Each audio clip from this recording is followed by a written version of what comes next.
नमस्कार. A very warm welcome in Jeevan Mulya. जीवन मूल्य या कार्यक्रमामध्ये आपण अनेक विषयावर अनेक वक्त्यांबरोबर चर्चा केली आहे. जीवन मूल्य हा कार्यक्रमच जीवनामध्ये मूल्य म्हणजे जीवनाची किंमत तेव्हाच होऊ शकते जेव्हा जीवनामध्ये अनेक मूल्य म्हणजे व्हॅल्यूज किंवा गुण असतील. आणि ते गुण आणण्यासाठी सर्वात प्रथम आपलं मन प्रफुल्लित करणं, मन उमंगामध्ये आणणं किंवा मन एनर्जेटिक ठेवणं आवश्यक आहे. आणि ह्या मनाला एनर्जेटिक कसं ठेवणं ह्यासाठी आपण चर्चा करत आहोत आदरणीय प्रकाश भाऊसोबत. आजही ते आपल्या स्टुडिओमध्ये उपस्थित आहेत. सर्वात प्रथम आपण त्यांचं स्वागत करूया. प्रकाश भाऊ, खूप खूप स्वागत आणि नमस्कार. नमस्कार. ओम शांती. प्रकाश भाऊ, कार्यक्रमाचं नाव जीवन मूल्य आणि त्यामध्ये आपण चर्चा करतोय मनाचं व्यवस्थापन. दोन्हीचं एकमेकांबरोबर कनेक्शन आहे. व्हॅल्यूज तेव्हाच येऊ शकतील जेव्हा मन आपलं सुंदर असेल असं म्हणू.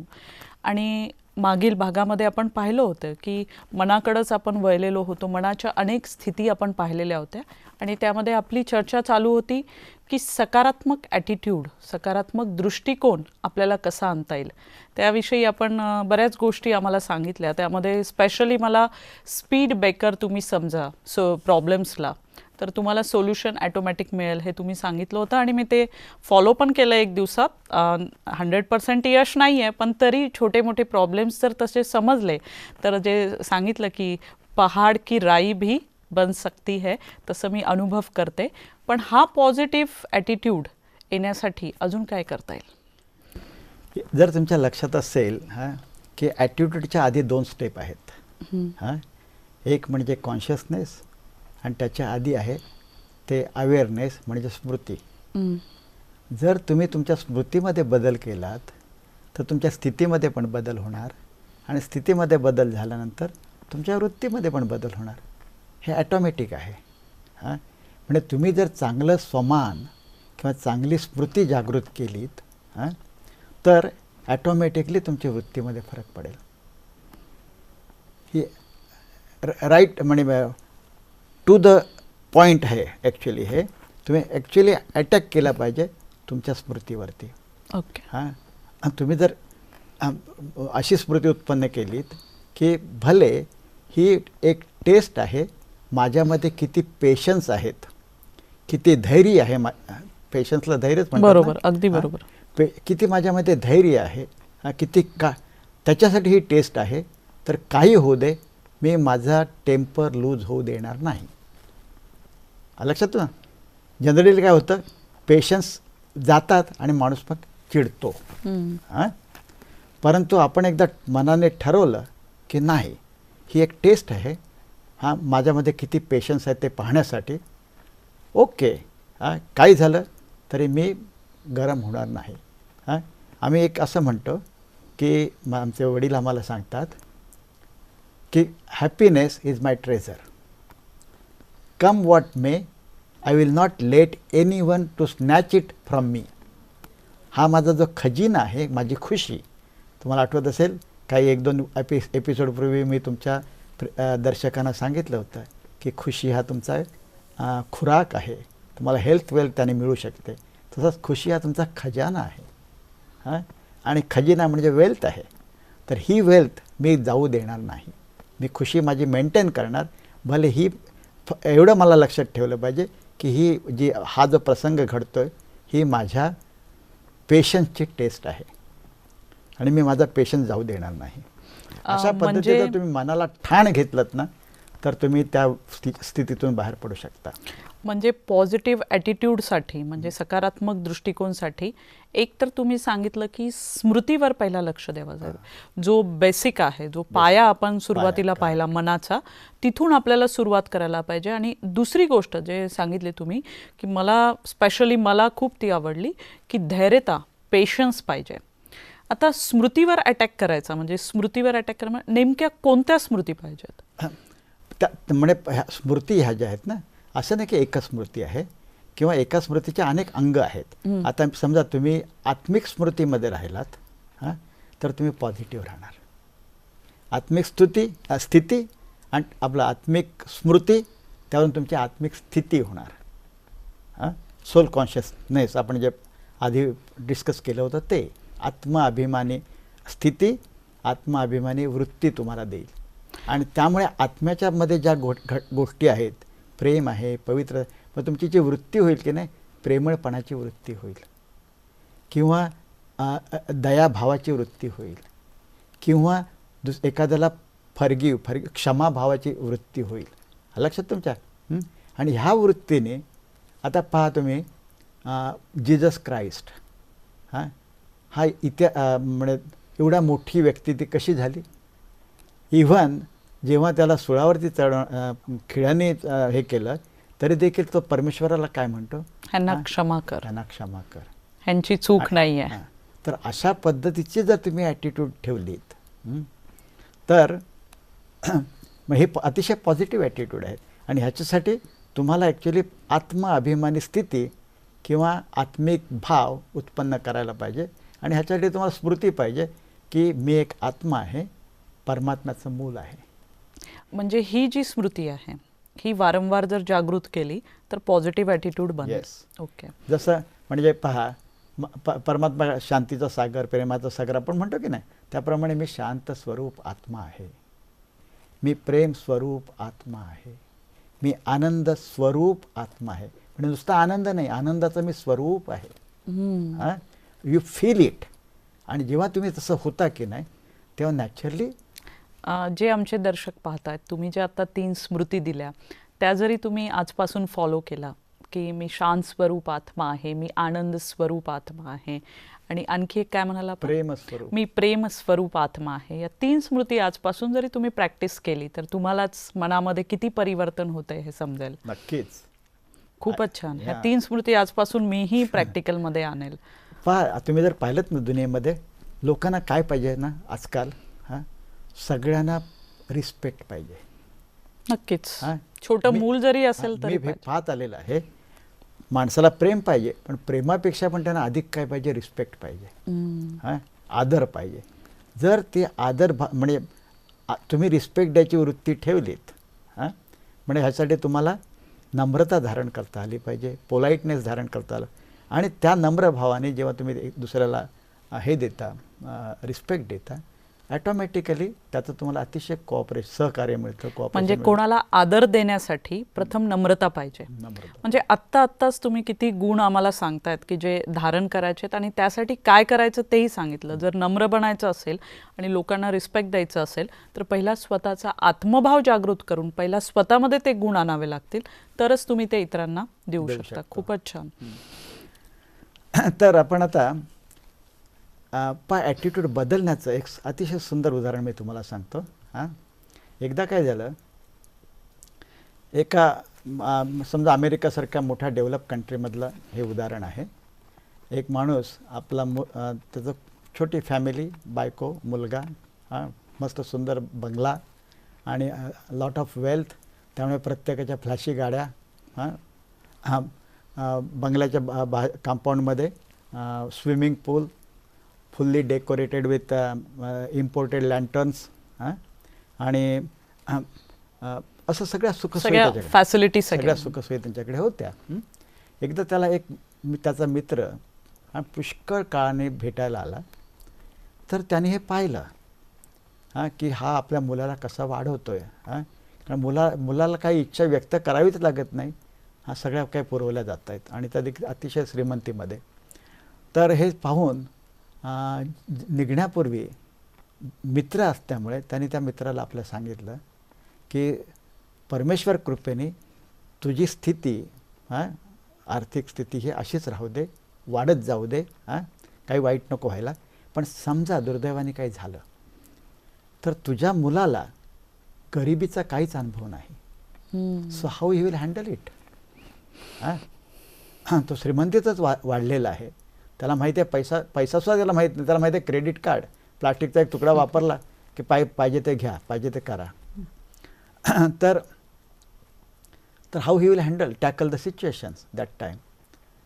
तर तो गेल्यानंतर बापाने त्याच्यावर विचार केला, त्याला पटलं की आपला मित्र म्हणाला ते बरोबर आहे. मग त्याने काय केलं, आपल्या मुलाला घेतलं आणि त्याला गरिबीचा अनुभव यावा म्हणून एका आमच्या कोकणातलं खेडेगाव, मला वाटतं जास्ती गरीब असावं किंवा बिहारमधला असावा पता नाही. हां, तर एका खेडेगावात तो त्याला घेऊन गेला. हां, तिथे एका शेतकऱ्याकडे ते दोघेजण 4-5 दिवस राहिले. परतल्यानंतर बापाने मुलाला विचारलं की कसा काय झाला आपला टूर, आपला प्रवास, आपला सगळा अनुभव तुझा कसा काय आहे, तुला कसं काय वाटलं? तो म्हणतो अतिशय सुंदर अनुभव होता. तर मग बापाने विचारलं काय काय अनुभव आला तुला? तो म्हणतो बाबा आपल्याकडे फक्त एकच कुत्रा आहे, त्याच्याकडे 3-3 कुत्रे आहेत. आपल्याकडे स्विमिंग पूलवरती इम्पोर्टेड लँटर्न्स आहेत आणि त्याच्याकडे वाहता पाण्याचा पाटच आहे. आपल्याकडे घराभोवती एक छोटंसं जमिनीचा तुकडा आहे आजूबाजूला आणि त्याच्याकडे शेतच शेत आहेत अगदी क्षितिजापर्यंत. आपल्याकडे आपला खानसामा बाजारात जातो, वस्तू आणतो आणि आपल्याला जेवण करून घालतो आणि तो स्वतःच्या शेतात मेहनत करतो आणि धान्य बनवतो, अतिशय प्रेमाने ते शिजवतो आणि आपल्याला खायला घालतो. तर तो ज्या पद्धतीने बोलत होता बाप दंगच झाला की पोरगा काय बोलतोय. पोरगा म्हणतो की आपल्या आजूबाजूला बंगल्याच्या बाजूला कंपाऊंड आहे, कंपाऊंड वॉल आहेत दुसऱ्यांपासून आपलं संरक्षण होण्यासाठी. त्या शेतकऱ्याकडे कंपाऊंड वॉलच नाहीत, तेच एकमेकाचं संरक्षण करतात. म्हणजे किती सोशल हे नेटवर्क आहे. तर बाप दंगच झाला की पोरगा काय बोलतोय असं. त्यानंतर पोरगा म्हणतो थँक्यू बाबा, तुम्ही मला दाखवून दिलं की आपण किती गरीब आहोत. म्हणजे तो दाखवायला गेला होता की शेतकरी किती गरीब आहेत आणि मुलाने त्याच्या वृत्तीने, पॉझिटिव्ह वृत्तीने तीच सिच्युएशन कशी बदली करून दाखवली पहा. की आपण गरीब आहोत, तो किती मनाने श्रीमंत आहे. जे काय त्याच्या शेतात उगवतोय स्वतः अतिशय प्रेमाने खायला घालतोय. सो एनिवे पुष्कळ काय गोष्टी सांगता येतील. Let us move further. आता मी तुम्हाला एक हे सांगू इच्छितो की मी व्हायब्रेशन थिअरीबद्दल तुम्हाला टच केलं होतं, एक टेलिपॅथीबद्दल तुम्हाला मी सांगितलं होतं. आता पहा, ही जी व्हायब्रेशन थिअरी असते की नाही, त्याचं मी तुम्हाला अनेक उदाहरण देतो. पुष्कळ उदाहरण देता येतील, परंतु आपण मागील भागामध्ये एक उदाहरण दिलं पण होतं. मला वाटतं टेलिपॅथीचं. हां, टेलिपॅथीचं. त्याचप्रमाणे म्हणजे विचारांचे व्हायब्रेशन एकमेकापर्यंत कसे पोहोचतात. वंडरफुल. की म्हणजे मी फोन केला एखाद्या माझ्या मैत्रिणीला आणि दरवाजावर बेल वाजली आहे, म्हणजे मी तिच्या आठवणीमध्ये बसले होते आणि दरवाजावर बेल वाजली आहे आणि उघडून बघते तर तीच आहे. तर तुम्ही त्याचं हे पण सांगितलं होतं, कम्प्लीट डिस्क्राईब पण केलं होतं की पहिला तिचा संकल्प असेल तो तुमच्यापर्यंत पोहोचलेला आहे आणि त्यानंतर तो तुम्ही तिला पास ऑन करताय. त्यानंतर तुम्ही त्याच्याबद्दल विचार करायला लागता. परंतु तुम्हाला काय वाटतं मी विचार केला आणि ती आली, परंतु तशी गोष्ट नाही. तिने सुरुवात केली, तुम्हाला विचारायला प्रवृत्त केलं आणि नंतर ती आली. अशी ते यालाच व्हायब्रेशन थेरपी तुम्ही म्हटलं होतं, थिअरी म्हणूया आपण. त्याचप्रमाणे माझ्या लहानपणीची एक गोष्ट मी तुम्हाला सांगतो पहा. मी तुम्हाला सांगितलं कोकणातल्या खेडेगावातला मी आहे. तर माझ्या 4थीपर्यंत खेडेगावातलं शिक्षण झालं. नंतर बाजूच्या तालुक्याच्या शहरामध्ये आम्हाला शाळेला वडिलांनी हे घेतलं, घर घेतलं. आई आणि आम्ही तिथे राहत होतो. पण तत्पूर्वी काही काळ मी रोज त्यांनी मला शिकवलं की घरातून निघायचं, मेन रोडवरती यायचं, तिथे बस पकडायची, तिथून शहरात जायचं, शाळा संपल्यानंतर परत तसंच घरी परत यायचं. तर एकदा मी निघालो घरातून आणि मी चाललो आहे आणि लहान मुलगा मी आनंदामध्ये गाणी गात आजूबाजूची फुलपाखरं बघतोय, फुलं बघतोय, नदी पाहतोय. तर मी माझ्या मूडमध्ये, आणि तेवढ्यात मला असंच जाणवलं की माझ्या 2 पायातून काहीतरी गेलं आणि मी मागे वळून पाहिलं तर एक साप जात होता. त्यामुळे सापाच्या आम्ही लहानपणी पुष्कळ गोष्टी ऐकलेल्या असतात, तो डूक धरतो, अमुक करतो, तमुक. त्यामुळे मी घाबरलो आणि मग जो मी शहरात गेलो तर तो मी त्या शहरातल्या घरी राहिलो. 5-6 महिने काही इकडे आलोच नाही. आता मला नवल ह्याचं असं वाटलं की खेडेगावात काय होतं, पुष्कळ सर्पदंशाने कितीतरी शेतकरी मरतात. बरोबर. हां, आणि मी इतका भाग्यवान मी स्वतःला असं समजायला लागलं की परमेश्वराने मला वाचवलं. माझ्या तो पायातून गेला तरी त्याने मला काही नाही केलं. हम्म. परंतु आत्ता जेव्हा ही व्हायब्रेशन थिअरी माझ्या लक्षात आली तेव्हा मला क्लिअर झालं की पहा, जेव्हा शेतकरी जात असतो आणि त्याने जेव्हा झुडपातून येणारा साप बघतो तो, तेव्हा त्याच्या मनामध्ये विचार येतो की जर मी ह्याला मारलं नाही तर हा मला चावेल, बरोबर. हा माझा मृत्यू आहे. हां, आणि म्हणून हे त्याचे जे विचार आहेत की नाही त्याची व्हायब्रेशन बनतात आणि त्या सापापर्यंत जातात. हम्म. जर त्याच्याजवळ काहीतरी काठी वगैरे असेल तर तो त्याला मारेल, पण काठी नसेल तो काही दगड वगैरे शोधतोय तेवढ्यामध्ये तो साप त्याच्यावर अटॅक करतो. हम्म. लक्षात तुमच्या? तर आता अशा प्रकारे तो खेळताना मारतो साप, परंतु माझ्या मात्र पायातून गेला तरी तो मला काहीच करत नाही. असं का? कारण खेडूताने विचार केला त्याला मारण्याचा हम्म. आणि त्याचे व्हायब्रेशन त्याला गेली. परंतु मी कसला विचार केला?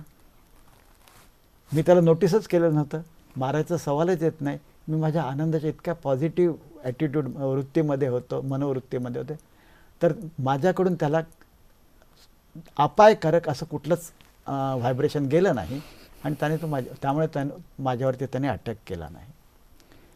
मला म्हणजे व्हायब्रेशन थेरी जे तुम्ही म्हणताय त्याचा परिणाम म्हणजे जे आपले मनुष्य आत्मे आहे त्याच्यावर तर होतो, पण प्राण्यांवर पण होतो. हां, प्राण्यावर का, सृष्टीवरती होतो, प्रत्येक गोष्टीवर प्रत्येक गोष्टीवरती होतो. आता पहा, साधू संन्यासी जंगलात राहतात, हां, तपस्या करतात, परमेश्वराच्या आठवणीमध्ये लीन असतात. त्यांचे विचार कसे असतात? पॉझिटिव्ह, इतके पॉझिटिव्ह असतात. त्याच्या विचाराच्या तरंग जंगलातला कुठला स्वापद हां त्या साधू संतांना खातो का? नाही, कधीच नाही. कारण काय? त्यांचे विचारच असे आहेत, त्यांचे तरंगच असे आहेत की हार्मलेस आहेत. त्यामुळे ते जे मी ऐकलेलं आहे, असं वाचलेलं आहे, तुम्ही जे उदाहरण आत्ता सांगताय की महावीर स्वामी जेव्हा तपश्चर्येमध्ये बसत होते तेव्हा वाघ, सिंह, गाय असे म्हणजे जे हिंसक आणि जे हिंसक नाही आहे असे सगळे पशु प्राणी एकत्रित बसत होते. म्हणजे त्यांच्या जे तुम्ही आज मला सांगतायत ते मला आता लक्षात येतं आहे की त्यांचे व्हायब्रेशन किंवा जे तुम्ही म्हटलं की मनाचे तरंग तितके पॉवरफुल होते, कारण अहिंसा हा त्यांचा मेन कन्सेप्ट आहे म्हणून. तर ते त्यांच्यापर्यंत पोहोचत असेल आणि त्यामुळं हिंसक पण अहिंसक बनत असेल, हे असंच का? या वृत्तीमध्ये फरक पडतो, बदल पडतो. तर अशा प्रकारे जेव्हा मी माझी वृत्ती बदली करेन ना तेव्हा दुसऱ्यांच्या वृत्ती बदलण्याची मला कसं येऊन जाईल. आपण दुसऱ्याची वृत्ती बदलू शकतो, स्वतःची तर बदलू शकतो, पण दुसऱ्याची पण बदलू शकतो. स्वतःची बदलून दुसऱ्याची बदलू शकतो, हे मनाच्या स्थितीच्या द्वारे. बरं, लक्षात तुमच्या? तर आपण ह्याच्यावरती पुष्कळ चर्चा केली. आता लेट अस मूव्ह फर्दर. तर आता आपला आत्तापर्यंत जो भ्रष्टाचाराचा विषय चालला होता, दुनियेमध्ये जो भ्रष्टाचार आहे, तर आता आपण how to get rid of this भ्रष्टाचार, करप्शन, भ्रष्टाचाराचा जो भस्मासूर आहे तो नष्ट कसा करायचा, ह्या सगळ्या डिस्कशनमधून पुष्कळ गोष्टी बाहेर आल्या. तर त्याच्यावरून मी असं म्हणू इच्छितो की जसं मी आमचे ऑर्गनायझेशन सांगते आणि मी जसं नेहमी हे तुम्हाला सांगतच आलेलं आहे की when I change the world will change. बरोबर. जोपर्यंत मी बदलत नाही तोपर्यंत काही बदलणार नाही. जोपर्यंत त्यांच्या मानसिक स्थितीमध्ये बदल होत नाही काही फरक होऊ शकत नाही. दुसरे जे येणारे आहेत ते काही काळाने तेच करणार आहेत. फक्त आपल्याला वाटतं आपण चेंज आणला, परंतु आपण करतोय काय? एक्सटर्नली करतोय. आपण आपल्यामध्ये चेंज करायचा काही प्रयत्न करत नाही आहोत. गरज आहे आपल्यामध्ये चेंज करण्याची. आता पहा, आपण जे डिस्कस केलं त्याच्यामुळे आत्तापर्यंत त्याच्यामधून असं दिसून येतं आहे की मला कशावरती काम करायचं आहे, मला माझ्या मनावरती काम करायचं आहे, मला माझ्या बुद्धीवरती काम करायचं आहे, मला माझ्या संस्कारांवर काम करायचं आहे. माझ्या मनाला क्लीन माइंड बनवायचं आहे, स्वच्छ मन. कुणाबद्दल किलमिश, कुणाबद्दल मळ म्हणजे निर्मळ मन बनवायचं आहे, कुणाबद्दल वाईट साईड गोष्टी मला नको आहेत. क्लीन माइंड पाहिजे माझं. त्याचप्रमाणे माझं इंटलेक्ट, बुद्धी कशी पाहिजे? क्लिअर बुद्धी पाहिजे. बुद्धीमध्ये स्पष्टता पाहिजे, बुद्धीमध्ये सत्यता पाहिजे. आणि माझे जे संस्कार आहेत ते दैवी संस्कार पाहिजेत किंवा ईश्वरीय संस्कार पाहिजेत, परंतु राक्षसी संस्कार नकोत, निगेटिव्ह संस्कार नकोत, पॉझिटिव्ह संस्कार पाहिजेत. ह्या 3 गोष्टींवरती मला काम केलं पाहिजे, माझ्या मनावरती, माझ्या बुद्धीवरती आणि माझ्या संस्कारावरती. ह्या 3 गोष्टी ज्या सांगितल्या ते अतिशय सुंदर आहे की मन हे क्लीन पाहिजे, स्वच्छ पाहिजे, बुद्धी ही क्लिअर पाहिजे आणि जे संस्कार आहेत ते देवी संस्कार पाहिजे. हे आणण्यासाठी काय करावं? हां, त्याच्यासाठीच तर तुम्हाला मी मागे पण सांगितलं होतं की त्याच्यासाठी आपल्याला पहिलं तर ज्ञान पाहिजे. काही कण करायचं म्हटलं तर एक तर ज्ञान पाहिजे, आणि भले ज्ञान मिळालं तर ते ज्ञान धारण करण्याची शक्ती पाहिजे. जर तुमच्यामध्ये शक्ती नसेल, तुमच्याजवळ ज्ञान म्हणजे मनाला जर क्लीन ठेवायचं असेल एकदम, तर त्यामध्ये ज्ञान असणं आवश्यक आहे. मनात ज्ञान नसतं, ज्ञान असतं ना ते बुद्धीमध्ये असतं. बरं. बुद्धी ज्ञान धारण करते. आणि मन जे आहे त्या मनाला बुद्धी त्या ज्ञानाच्या आधारे चालवायचा प्रयत्न करते.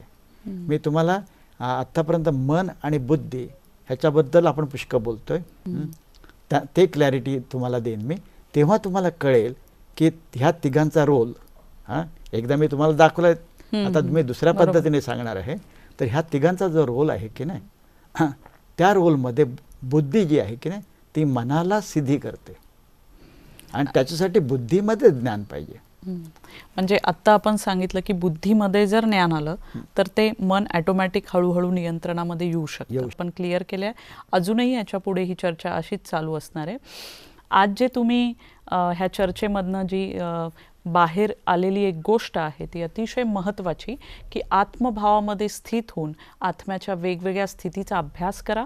मनाचे जे तरंग निरंतर तुम्ही जसे संकल्प करतायत तसे तरंग बाहेर पडतायत, म्हणून नेहमी सकारात्मक चिंतन करा. आणि 3 सकारात्मक चिंतन आज तुम्हाला प्रकाश भाऊनी आमच्या दिलेलेच आहे, ते तुम्ही नक्की अभ्यास करा.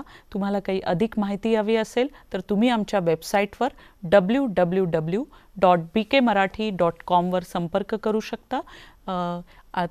पुढील भागात पुन्हा भेटूया. तोपर्यंत नमस्कार. ईश्वर निर्मित या सुंदर जगात जगण्याचे कसब ज्याला गवसले तो खरा भाग्यवान. या जगात त्यापेक्षा आणखीन श्रेष्ठ प्राप्ती नसावी, आणि ही प्राप्ती आपणाला व्हावी हेच आमचे ध्येय. अत्याधुनिक जगाच्या उंबरठ्यावर श्रेष्ठ संस्कृतीच्या भक्कम पायाची गरज आहे. विश्वास हा भारतीय संस्कृतीचा पाया आहे. चमत्कार, मंत्रतंत्र अशा मोजमापात ईश्वराला न तोलता त्याची खरी ओळख असणे आवश्यक आहे. जगण्याची कला म्हणजे काय, स्वतःची खरी ओळख काय, हे जाणून घेण्यासाठी संपर्क करा आमच्या स्थानीय ब्रह्मकुमारी विद्यालयाशी, किंवा संपर्क करा या नंबरवर 9422859497. आमचा पत्ता आहे ब्रह्माकुमारी विद्यालय, भानापेठ वाड, कस्तुरबा रोड, चंद्रपूर 442402. आणि आमचा ईमेल bkmarathi@gmail.com, किंवा भेट द्या www.bkmarathi.com या संकेतस्थळावर. जीवनमूल्य व्याख्यान आणि मेडिटेशन गीतांची DVD MP3 उपलब्ध आहे. आमचे मुख्यालय आहे माउंट आबू, राजस्थान.